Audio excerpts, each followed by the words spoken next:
le projet, en fait, une fois que vous avez obtenu l'autorisation qui le concerne, toutes les autorisations qui sont nécessaires, lorsque vous avez commencé à faire les travaux, vous avez lancé les marchés, vous avez choisi vos titulaires, bon, tout va bien. Les choses ne s'arrêtent pas là. En réalité, les choses sérieuses ne font que commencer. En tout cas, une bonne partie des choses sérieuses ne font que commencer. Parce que c'est dans la gestion de vos différents contrats que vous allez pouvoir déjà vous assurer que tous vos engagements sont respectés. Et aussi, et surtout, c'est par la gestion vertueuse de vos contrats que vous veilleriez à une maîtrise des coûts et des délais du projet, ce qui est extrêmement important pour un projet public. C'est la différence entre le fait de gérer son projet sur 3 ans comme c'était prévu, avec 5 millions d'euros comme c'était prévu, et le fait de gérer un projet qui dérape avec 10 ans de chantier et le double en termes de coûts, voire le triple.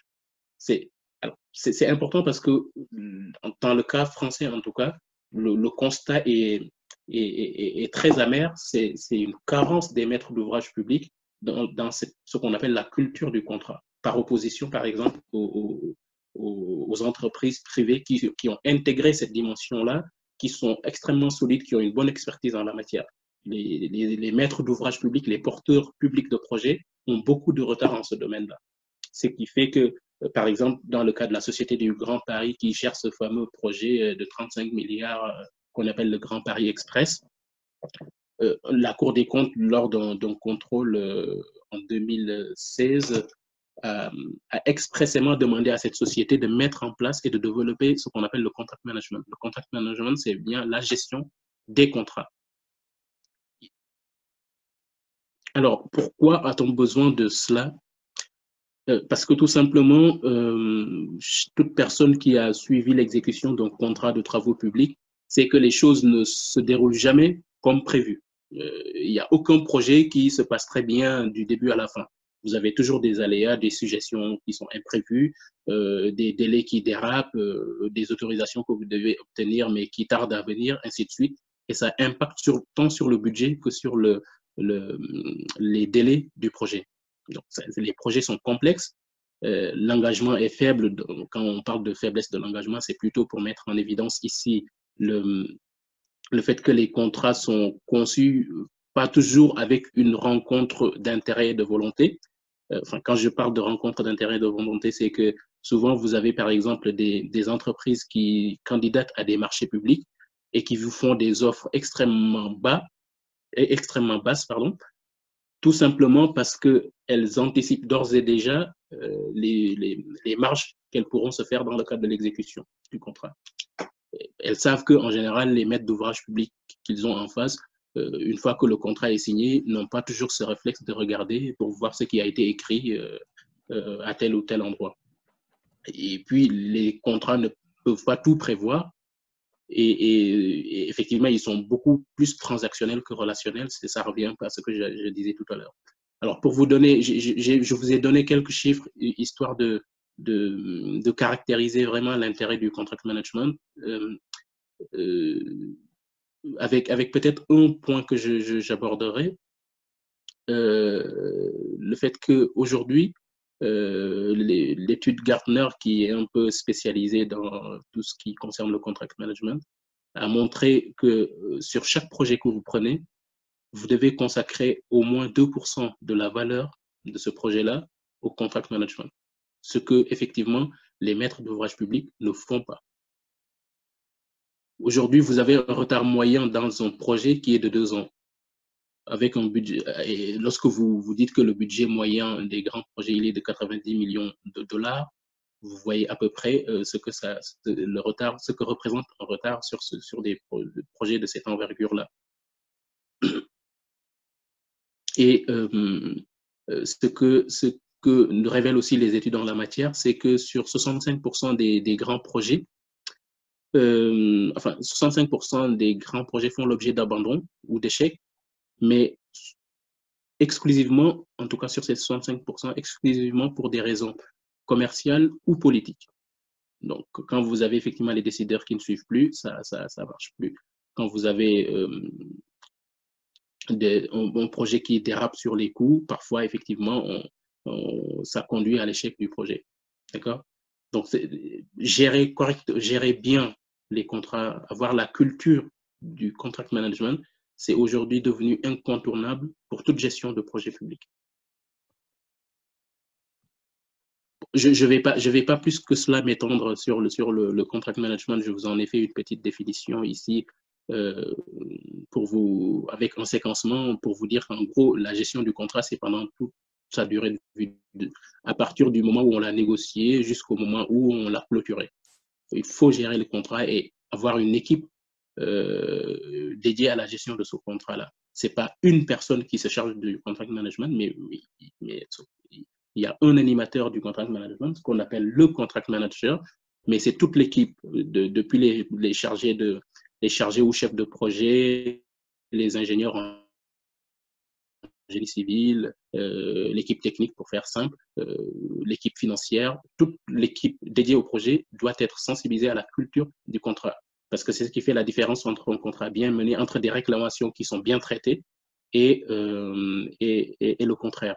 Pour vous donner une idée, en général, quand vous avez des réclamations d'entreprise, quand ils vous réclament 2 400 000 ou 2 500 000 en estimant qu'il y a des surcoûts, soyez sûr que au moins les 2 tiers ne sont pas dus.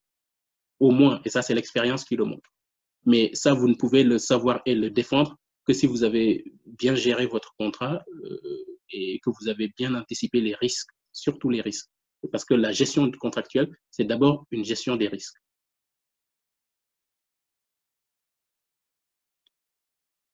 Et donc, j'ai abordé très rapidement ce point-là en parlant du savoir-faire entre pluridisciplinarité et transversalité. C'est une compétence métier, il faut des compétences juridiques, des compétences financières, savoir lire.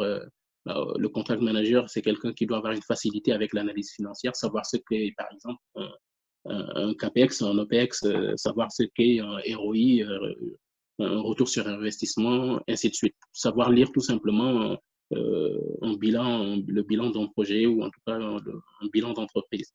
C'est très important. Et avoir aussi des fondamentaux de la gestion de projet en général.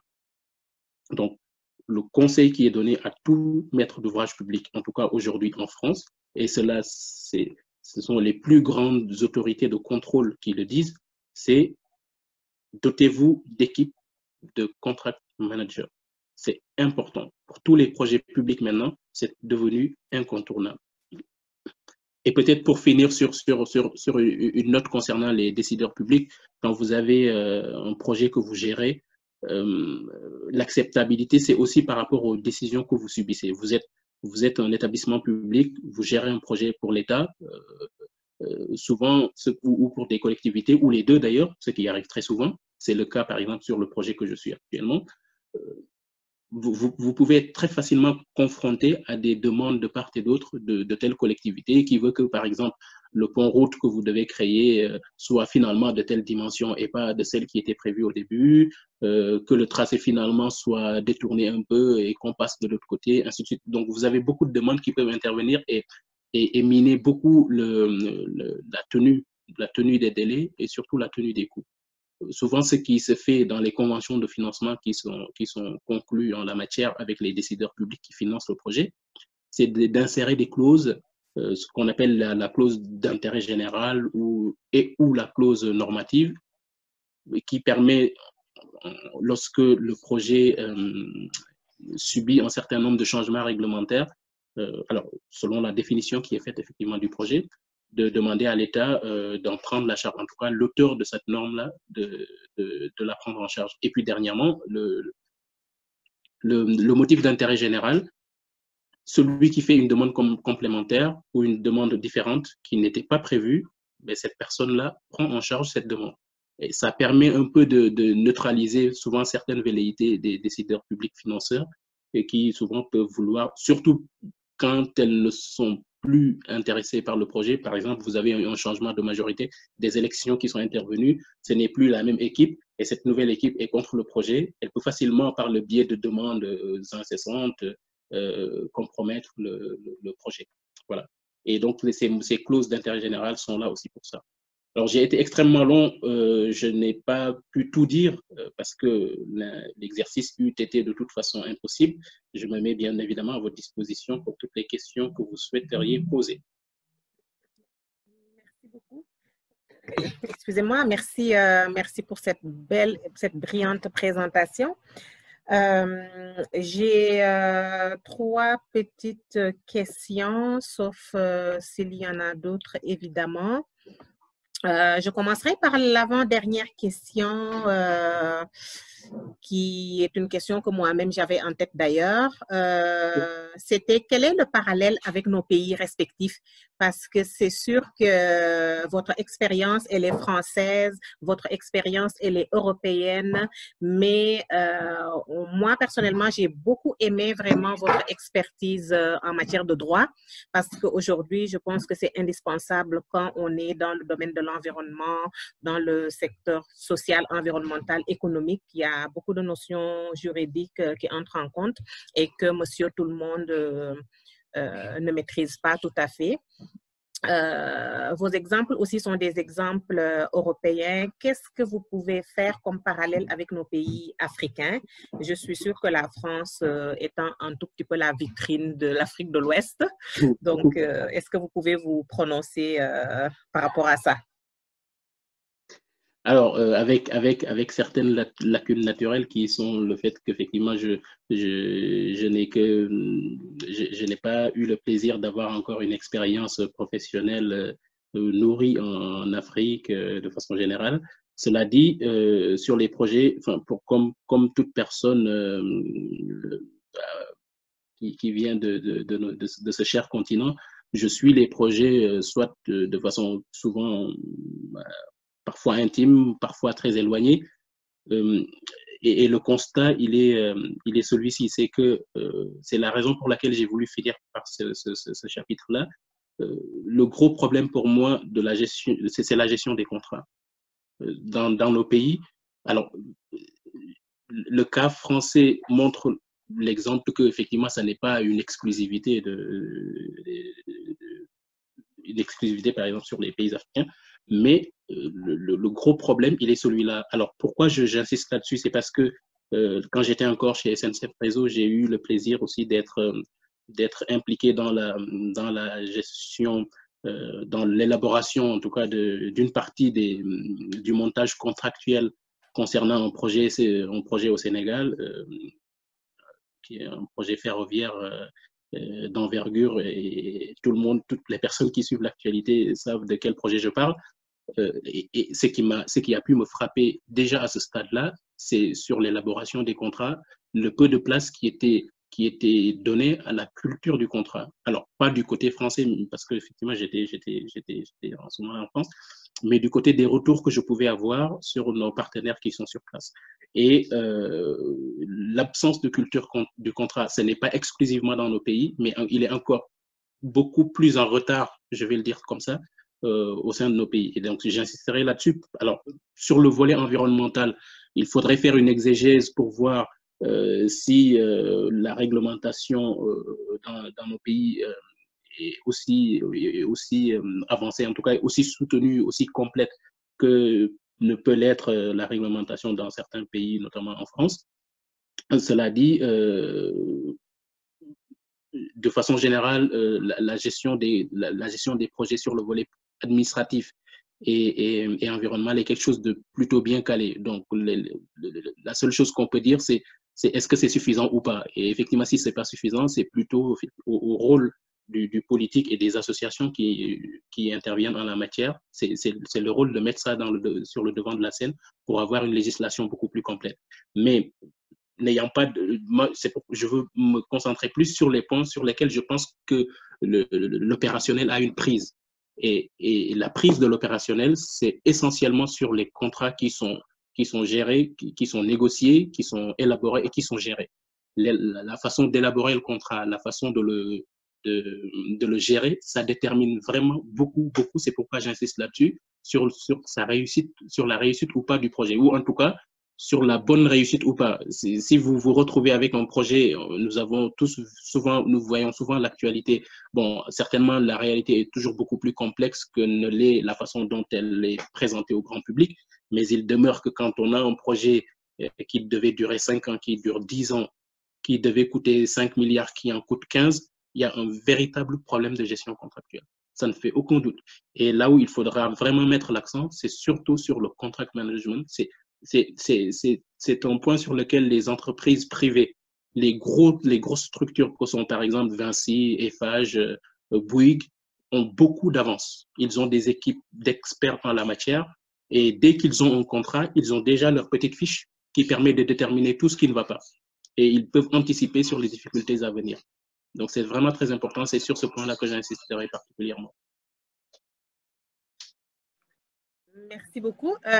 J'ai une autre question par rapport au volet acceptabilité sociale et les impacts socio-économiques sur les populations, surtout dans les gros projets en zone urbaine, par exemple. Est-ce qu'on peut vous entendre par rapport à ça, l'acceptabilité sociale et les impacts socio-économiques sur les populations? Alors, c'est en zone urbaine, hein, vous dites? C'est des impacts qui sont énormes, oui, en zone, partout d'ailleurs, mais peut-être plus spécifiquement en zone urbaine, vu la densité de population et la forte concentration d'activités sociales et économiques, par exemple. Alors, sans doute, ça joue plus sur la façon de concevoir le projet et de l'exécuter. C'est-à-dire, concrètement, pour prendre l'exemple du ferroviaire que je connais un peu, où effectivement, très facilement, vous pouvez vous retrouver en zone urbaine, donc très dense. La conception du projet, elle est faite de telle sorte que l'ouvrage impacte le moins possible l'environnement social urbain. Bon. Et en même temps, le projet est pensé de façon à ce qu'il devienne un élément de la vie de la localité. Quand vous prenez l'exemple d'une gare ferroviaire, ce n'est plus simplement aujourd'hui une gare où on vient pour prendre son billet de train et partir. C'est devenu une gare où il y a de la vie, de la vie des affaires tout court. Vous avez des restaurants, vous avez des magasins d'habits, vous avez tout en miniature.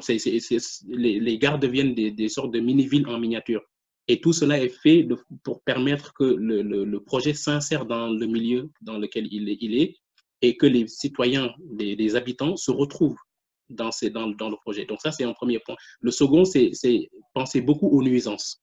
Je n'ai pas insisté sur ce point-là, mais les nuisances, par exemple, c'est vraiment un point très important. Ce qui fait que, par exemple, la façon dont vous faites les travaux, vous les pensez pour permettre qu'il y ait le moins de nuisances possible. Quand vous prenez le cas du ferroviaire, les gens travaillent beaucoup à certaines heures de la nuit ou du week-end, souvent le week-end.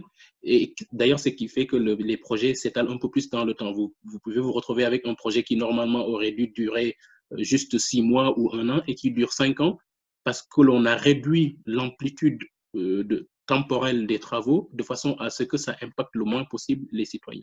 Donc ça aussi, c'est une façon de penser et d'exécuter les travaux. Mais de façon, donc, pour répondre de façon très rapide, c'est plutôt sous ce prisme-là que l'on imagine les impacts sociaux les impacts socio-économiques. Excellent, tout à fait. À ce niveau-là, peut-être une autre question, une question que j'aime beaucoup, parce que quand on parle d'impact, vous avez parlé de compensation, de mesures. Maintenant, la question c'est, est-ce qu'il y a des mesures contraignantes qui peuvent s'appliquer en cas de non-effectivité des compensations pour un projet? Que ce soit un projet en cours de réalisation ou un projet déjà mis en place? Oui, alors c'est souvent des mesures financières contraignantes, c'est-à-dire lorsque vous ne respectez pas vos engagements, lorsqu'on vous délivre l'autorisation comporte un certain nombre de prescriptions. Vous devez respecter telle prescription, vous devez respecter telle mesure de compensation, ainsi de suite, ainsi de suite. Et donc, ce sont des choses que vous devez respecter. Le problème peut survenir que vous ne les respectiez pas effectivement. Et dans ce cadre-là, ce qui peut se passer, c'est que les autorités de l'État, notamment l'autorité préfectorale, en passage en force. Vous n'avez pas respecté vous-même, ben je le fais à votre place et c'est vous qui payez. Mais quand je dis c'est vous qui payez, c'est vraiment vous qui payez tout, et y compris sur le volet indemnitaire, sur le volet responsabilité, si jamais il y a des responsabilités qui sont susceptibles d'être engagées. Donc, c'est surtout par ce prisme-là qu'on essaye de pallier aux carences éventuelles qui peuvent survenir de la part des maîtres d'ouvrage lorsqu'ils sont défaillants dans la mise en œuvre concrète des mesures qu'ils doivent mettre en œuvre. Et il y a possibilité de substitution par les autorités de l'État qui les feraient à leur place et ensuite qu'ils se feraient rembourser au centime près. Sans oublier qu'il y a un certain nombre de prescriptions, effectivement, lorsque vous devez obtenir une autorisation pour mettre une installation classée, par exemple pour faire des dépôts de matériaux et que vous ne les respectez pas, ça c'est du pénal. Lorsque vous ne respectez pas l'obligation d'obtenir une autorisation en matière environnementale, vous êtes susceptible d'être poursuivi sur le plan pénal. Donc, ce sont des faits délictueux. C'est aussi une façon de contraindre les maîtres d'ouvrage publics à être vraiment très vertueux sur ce qu'ils doivent faire au moment où ils doivent les faire. J'ai une toute dernière question, s'il n'y en a pas d'autres, bien sûr. Je pense qu'il nous reste peut-être 2 petites minutes. J'ai un commentaire question qui est la suivante. Là où les entreprises pêchent, c'est au niveau de l'étude d'impact environnemental et social et la mise en œuvre du cahier de charges. Pourquoi ces documents et informations ne sont généralement ou pratiquement pas rendus publics en Afrique et particulièrement en Côte d'Ivoire? Qu'est-ce qui pourrait amener une entreprise à cacher ces différents documents?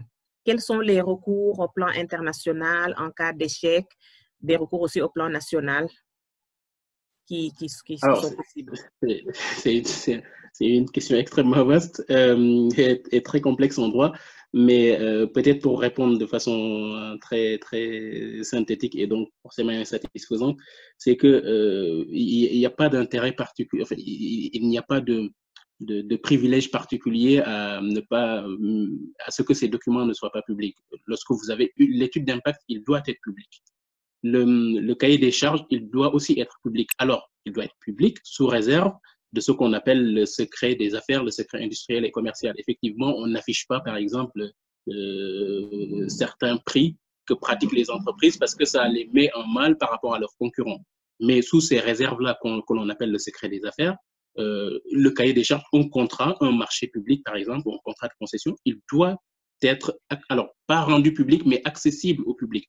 C'est-à-dire aujourd'hui, et c'est le cas, je prends l'exemple du Sénégal, je sais que c'est le cas, c'est-à-dire si vous voulez obtenir copie d'un marché public, vous êtes en droit de l'obtenir.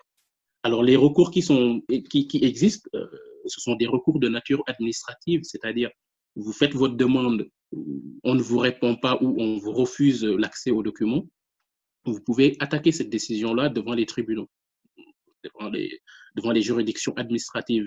Alors que ce soit, c'est d'ailleurs le cas en France, mais c'est le cas aussi pour le Sénégal. Et c'est le juge qui tranche. Et en général, il n'y a pas de surprise. Hein. C'est que s'il s'agit de ce qu'on appelle un document administratif communicable, c'est le cas de tout ce qui est étude d'impact, tout ce qui est cahier des charges par rapport au marché de travaux. Ce sont des documents communicables et l'administration, l'État ou ses démembrements ne peut pas vous refuser cette communication-là. Et donc, lorsqu'elle refuse, le recours au juge permet d'obtenir une censure de la décision explicite ou implicite de refus de communiquer le document administratif.